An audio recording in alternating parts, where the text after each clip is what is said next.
Hi, it's me again with Corel Draw Tips and Tricks. I think just yesterday I made this herringbone pattern for somebody, and he didn't really explain it, but he wants to put it in, he wants to plasma cut it.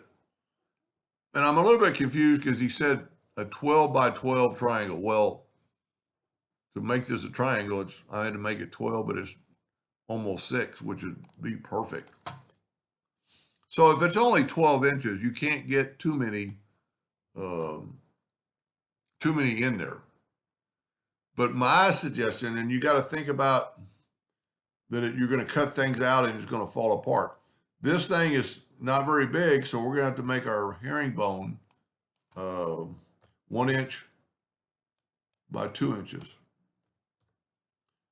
And we're going to, he mentioned like a 1/2 inch offset. We're going to rotate this guy 45 degrees. And we're going to put it right there. But to get it to move a 1/2 inch, well, let's do this. Let's take the contour tool, go to effects and contour. I'm just going to do 1/4 inch to the inside with square corners. Okay. So that's how big his herringbone's going to be. And I'm going to go in and go to range and break the contour apart. So we need this pattern to be right there, and that's going to be our gap. These are like evidently tabs that the metal's going to go in. I need that to snap right. So what I'm going to have to do is Control G to group that, because I'm going to have to minutely move it. There we go. So when I take the other part away, it should work. Now I'm going to hit the plus key, and I'm going to rotate it a negative 45 degrees. No. Well, now I can take it. It's because I broke it apart, I think. Hit the plus key and mirror it. There we go. And I'm going to not worry about those tabs right now. Now to make it a true herringbone, we got to come down. So I'm going to go and Control G to Control D. And we could probably figure out a way to do this mathematically. Now the only problem is I don't know what we're going to do with the, well, I set my nudge factor. I'm trying to nudge. I don't know what we're going to do about the small corners, like right there. I did not practice this, so I don't know how this is going to work. You see, like right there, what are we going to do? I'm going to go in and Control D again. So then I'm going to take all this, Control G to group, Control D to duplicate. And then that little corner, what are we going to do? I don't know. Now let's make this line black so we can see it. Matter of fact, let's make it something thicker than a hairline for right now. And then what we're going to have to do is just, I'm going to ungroup everything. I don't normally ungroup all, but I'm going to ungroup all. And then I'm just going to start deleting these outside ones because I know we don't need them.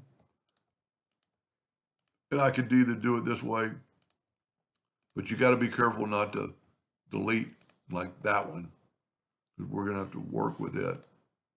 So just get the ones that are way off. And I'm going to hold down the Alt key and swipe through there, get a couple at a time.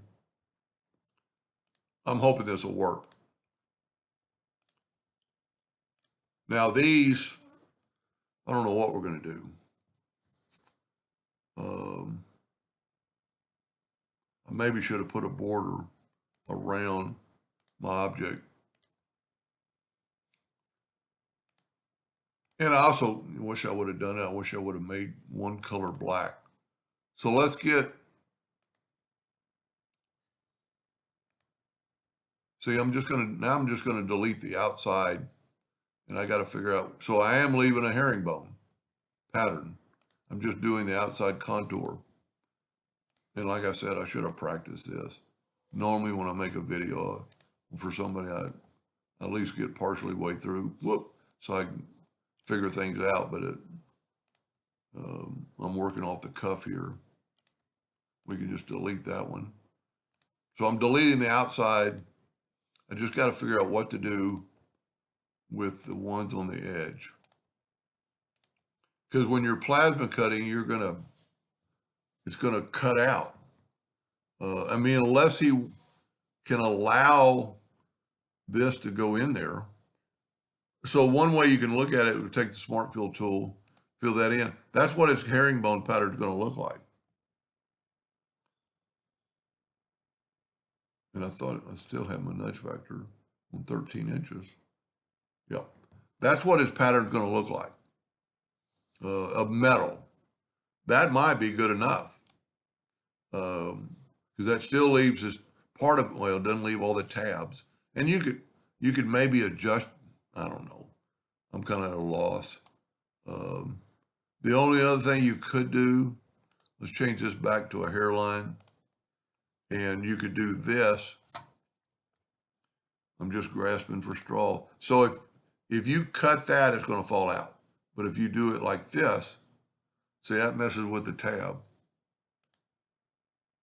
So maybe do something with the tab. Move the tab. Well, I don't know if you can or not. Well, it's still got tabs.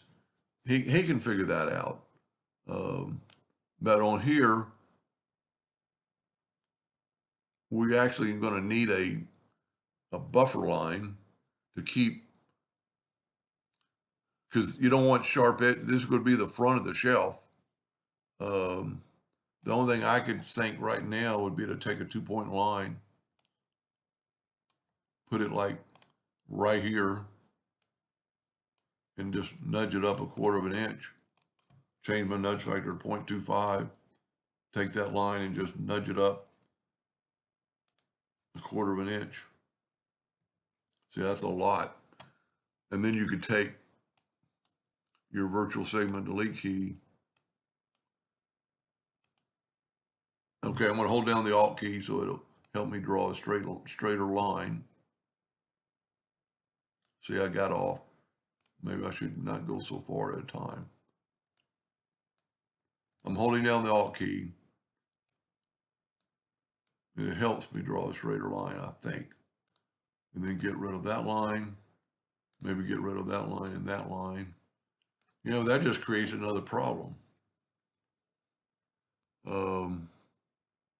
Well, let's do this. There we go. This will work. So everything will stay in there. So if you take the Smart Fill tool, this is the way to always check. That's what your pattern is going to look like. The black is what the metal is going to be. That is a pretty cool pattern. I never had thought about doing that. And he would just have to adjust his slots. You know, I don't know what he's building. But, you know, that's going to butt into a slot in your other piece of metal or a piece of wood. You could adjust the slots, and I'm going probably way over bound now, but you could take these slots away and add new slots. You know, you could actually take a 2-point line and go from there to there and just take your, see, that's actually a good slot. And then you would want to, you know, because if you cut this out, it's going to fall. So we need to take that out and that out. And then just add a slot here and a slot here when you have a good spot. You know, maybe take this one's good, that one was really good, and then just move your other slot up. I truly hope that helped him a little bit. Anyway, hope that helped. Thank you for watching.